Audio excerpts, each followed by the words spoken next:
adik-adik, perkenalkan nama saya Kak Sahata Retona. Nah, sekarang kakak akan mengajarkan kalian semua cara bermain gitar dengan mudah dan pastinya bakal seru. Yang pertama, kita harus mengetahui dulu bagian-bagian dari gitar. Nah, yang paling atas ini adalah bagian untuk kita men-setel bagian dari chord, maksudnya senar-senar dari gitar. Nah, kemudian selesai dari bagian sini, kita menuju lengan dari gitar, dan ini adalah tempat untuk kita memainkan chord dari gitar.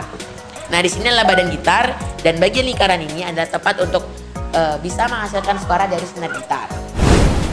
Kemudian selesai dari itu, baru kita belajar bagian-bagian dari senar dan jari yang akan kita gunakan untuk bermain gitar.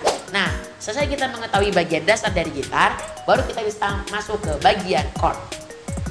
Jadi yang pertama kita akan belajar chord A terlebih dahulu. Jadi yang pertama kita letakkan jari di fret 2 yang bagian sini.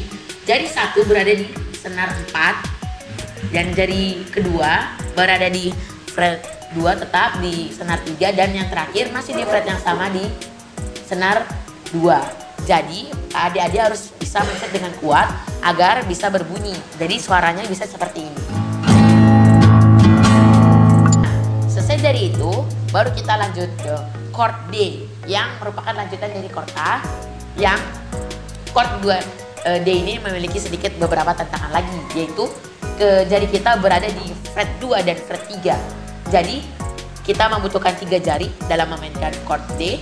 Yang pertama, jari 1 berada di fret 2, senar 3, jari 2 berada di fret, masih di fret 2 tapi di senar 3, fret, dan jari ketiga berada di fret 3.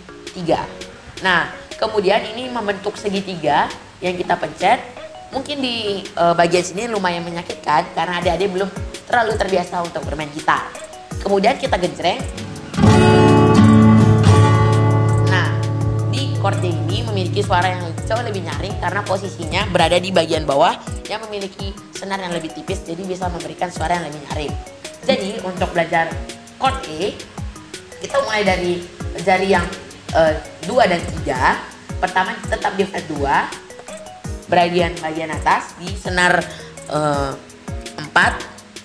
dan 5, jari 3 di senar 4 dan jari 2 di senar 5. Kemudian jari 1 berada di senar 3 di fret 1.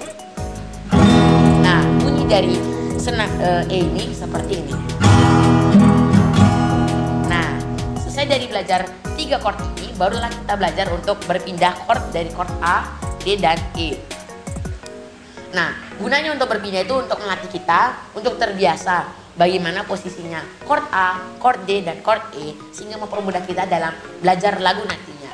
Nah, sebelum kita belajar untuk berpindah, kita harus belajar genjrengan terlebih dahulu. Jadi untuk belajarnya kita dari atas ke bawah, baru kita down, up, down. Selesai dari situ, baru adik-adik bakal bisa memainkan banyak lagu dengan hanya 3 chord ini. Jadi kakak akan menyanyikan lagu Apusik. Jadi kita dari chord A terlebih dahulu.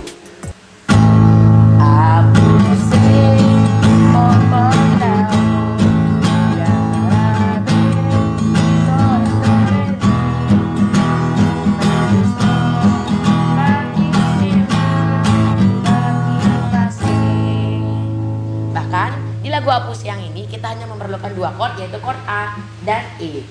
Sekian dari kakak, terima kasih.